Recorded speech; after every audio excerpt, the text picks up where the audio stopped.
Hello दोस्तों, मैं समय मस्तानी। आप लोग देख रहे हैं हमारे अपने यूट्यूब चैनल गीत संगीत हिट को। तो मैं आ गया हूँ एक और नए वीडियो में, एक और नए सॉन्ग के साथ। आप लोगों को थंबनेल देखकर पता चल गया होगा कि ये सॉन्ग किस ट्रैक पर होने वाला है। तो चलिए वीडियो को स्टार्ट करते हैं। उससे पहले कि आप लोगों ने हमारे अपने चैनल गीत संगीत हिट को सब्सक्राइब नहीं किया है तो कर लीजिएगा, और अपने लिए पर्सनल सॉन्ग लिखवाने के लिए हमारे दिए गए नंबर पर कॉल कीजिएगा। तो चलिए स्टार्ट करते हैं आज का वीडियो मुखड़ा के साथ। बजावो ताली डीजे हम सुनो यही बात पर, सुनो यही बात पर, सुनो यही बात पर। बजावो ताली डीजे हम सुनो यही बात पर। आ छठी मैया अवतारी छापारा के घाट पर, आ छठी मैया अवतारी छापारा के घाट पर। अरे नाच गाला होई भाई सुनो आज रात भर, नाच गाला होई भाई सुनो आज रात भर। छठी मैया अवतारी पटना के घाट पर, और छठी मैया अवतारी पटना के घाट पर। तो ये था मुखड़ा। उम्मीद करते हैं कि आप लोगों को अच्छा लगा होगा। अगर अच्छा लगे तो एक लाइक जरूर कीजिएगा। तो चलिए चलते हैं अपने फर्स्ट अंतरे की तरफ। छठी माई के घाटे पूरा जिला जुटी हो, होई धूम धड़ाका खूब पड़ाका फूटी हो।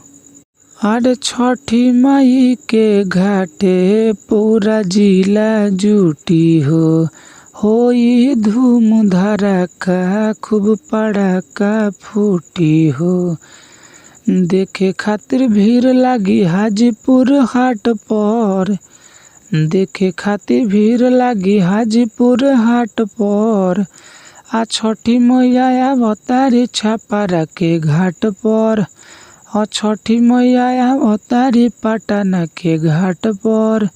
अरे छठी मैया अवतारी छापारा के घाट पर। हमारा फर्स्ट अंतरा। उम्मीद करते हैं कि आप लोगों को बहुत ही अच्छा लग रहा होगा। अच्छा लगे तो एक लाइक जरूर कीजिएगा और चैनल को सब्सक्राइब कर दीजिएगा।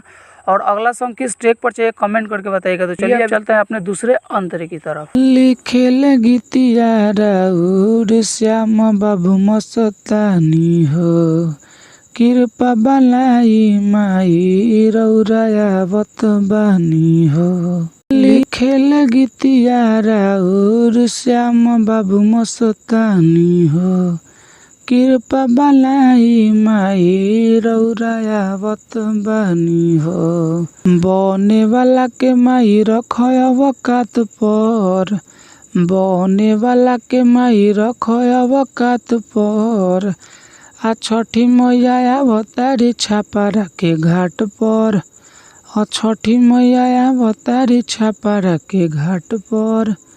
अरे छठी मैया अवतारी पटना के घाट पर, और छठी मैया अवतारी पटना के घाट पर। तो ये था हमारा पूरा सॉन्ग। अगर आप लोगों को अच्छा लगा होगा तो लाइक कर दीजिएगा, और ऐसे ही ढेर सारे सॉन्ग पाने के लिए हमारे यूट्यूब चैनल गीत संगीत हिट को सब्सक्राइब जरूर कर लीजिएगा। और आप अपने लिए पर्सनल सॉन्ग लिखवाना चाहते हैं तो हमारे दिए गए नंबर पर कॉल कीजिएगा। तो चलिए मैं जाते जाते यही कहूँगा कि गाइए और हिट हो जाइए। तब तक के लिए मिलते हैं किसी दूसरे वीडियो में किसी दूसरे सॉन्ग के साथ।